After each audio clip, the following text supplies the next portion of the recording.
Hello, in today's video we're going to be looking at the DVSA theory test book for HGVs and LGVs, the sort of questions that you could be asked doing your theory test for HGVs and LGVs.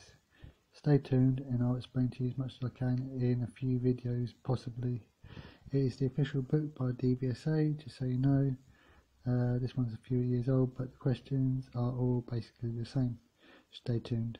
You open your book and it says the official DVSA's theory test for drivers of large vehicles.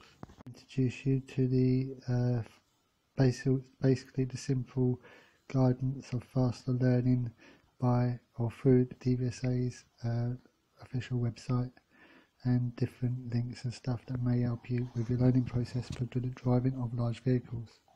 Let's show you an introduction to the theory test and tell you a little bit about the theory test, and the next page is much the same with various bits of information that you can find and could help you with your learning process. I would suggest that you buy the theory test DVD theory test CD-ROM personally.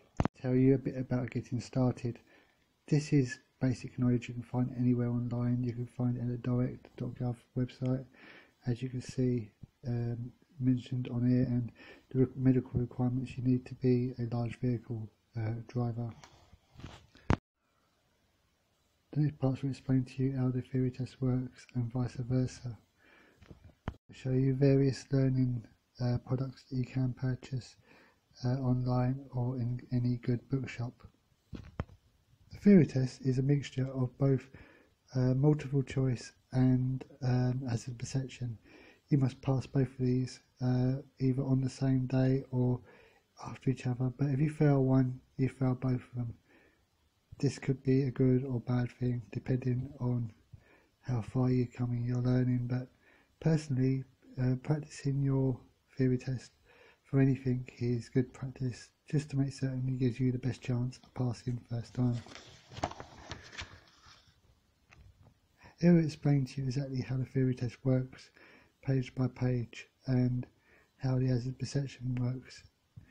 Using the flag system, they can see there, if you click too many times you could fail the hazard perception. It explains it all here inside the book, which you probably can't see because it's all blurry, but it's all here, trust me. Then it will show you the sort of books that you can use for progress in your CCP training for large vehicles for both buses and lorries. The next part is vehicle. Section 1 is vehicle weight and dimensions. This is stuff that to do with, you know, the size and length of your vehicle, stuff you expect to do when, or expect to be doing when doing your theory test or hazard perception. There's various explanations and little tips and stuff to help you with your theory test by using this. Study the front pages before going on to the sorts of questions that you may or may not be asked doing your theory test. It explains the tail swing and the length and swing of your trailer if driving both buses and lorries, especially lorries, the overhang of any trailers, say for example that is carrying heavy stuff like cars, vice versa, the sort of view you expect from the driver's side seat if you're driving like a lorry or bus. Different sorts of restraining straps and restraints you can use to fasten down goods on lorries, and the same for the signs you may come across, bits that you may not be allowed to go down if you're driving. It explains the seating capacity on buses that you can see there, or the carrying capacity of large vehicles. All information you can get on the direct.gov site, as I mentioned earlier. This book is handy if you are doing your theory test. It's got all the information you need. This is the older one, but it's about meeting the standard of the, studying of the theory test, I believe, really. It's got all the questions, like RA code questions, in section 1. I ain't going to read it out, but you see, what does this sign mean if you're driving a lorry, say for example, and it's got about the speed limits and bits and pieces like that. Like in England and Wales, what is the national speed limit on a single carriageway? You see the question there anyway, for certain weight vehicles. All this and this is the stuff you need to know if you're learning to drive large vehicles.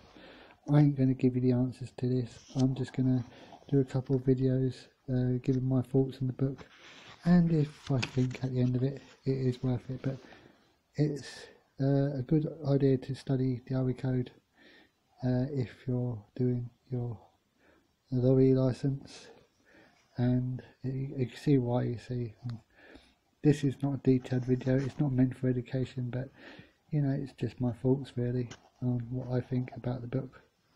It is worth knowing all this information they want you to know there. I'll pause it in certain bits so you can read the sort of questions that you may or may not be asked during your theory test. Basically, it's got everything you need to know within it to help you be successful in getting your bus, lorry or car license. So yeah, it is a good idea that you know all this sort of stuff and the jazz that comes with being a driver of a large vehicle. For example, see, you got all the questions here that you need to help you pass. This is going to be a long tutorial. It's going to be a few videos long, I'm afraid. It's covering more or less everything I can that the book can. Without me reading out all the questions, I might do a video on the questions. But this is section 1. It's to do with the length and rules of driving large vehicles. Symbols that you may come across on the motorway. So study the RA code is my advice on this one. Section 2, I'm going to skip past most of this because this is all highway code stuff. You're going to need to know this if you're doing it anyway, without me rambling on for way too long. So this is all stuff that is in the RA code. Study the RA code book and you would not far go wrong, in my opinion.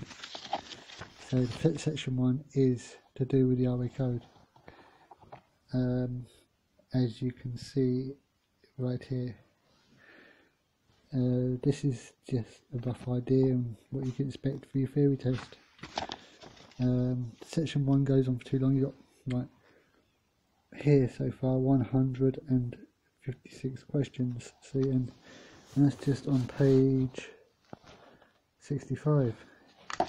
So section 1 is all highway code related. Anyway, I'm going to end this part of the video here, and I will carry on in the next part with section 2, and this is going to be a couple of videos long. As I say, it's just to give you a rough idea what the book is like. Anyway, this is section 1. Section 2 will be released pretty soon. Thank you for watching, and if this information has been of any use, please give me the thumbs up. Thank you for watching. Cheers.